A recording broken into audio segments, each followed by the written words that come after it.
Greek myths are not set in stone. They constantly changed from one generation to the next to keep them fresh. One place that this was common was in Greek theaters. The greatest playwrights went to Athens to compete in the Drama Olympics. The Drama Olympics were not called that, but instead were called the Panathenaic Festival of Athens. The three types of Greek plays were satyr plays, comedies, and tragedies.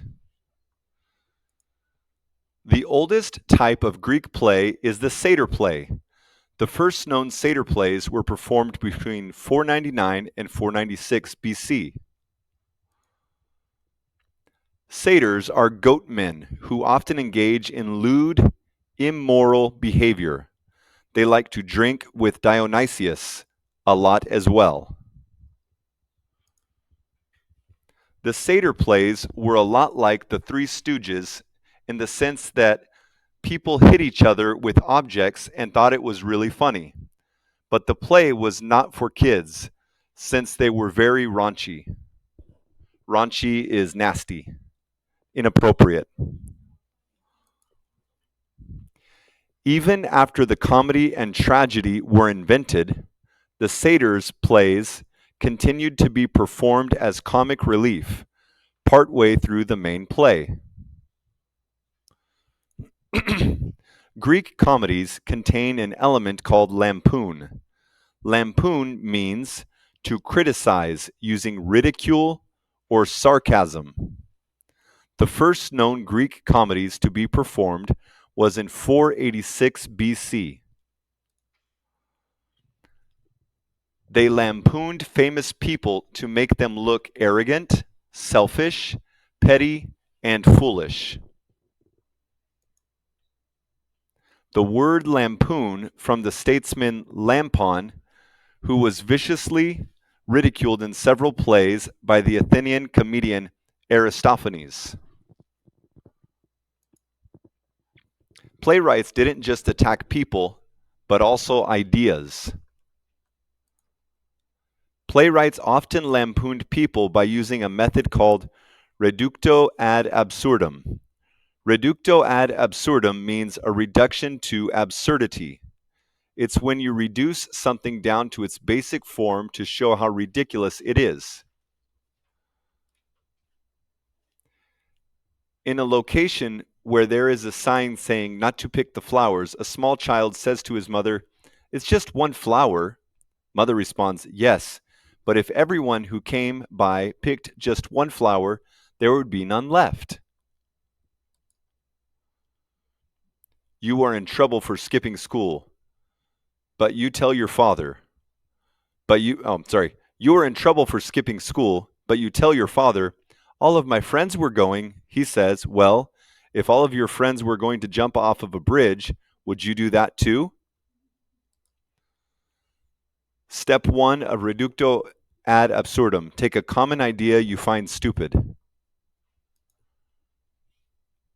In Aristophanes' play called The Birds, he makes fun of the idea that gods eat the smoke of religious sacrifices.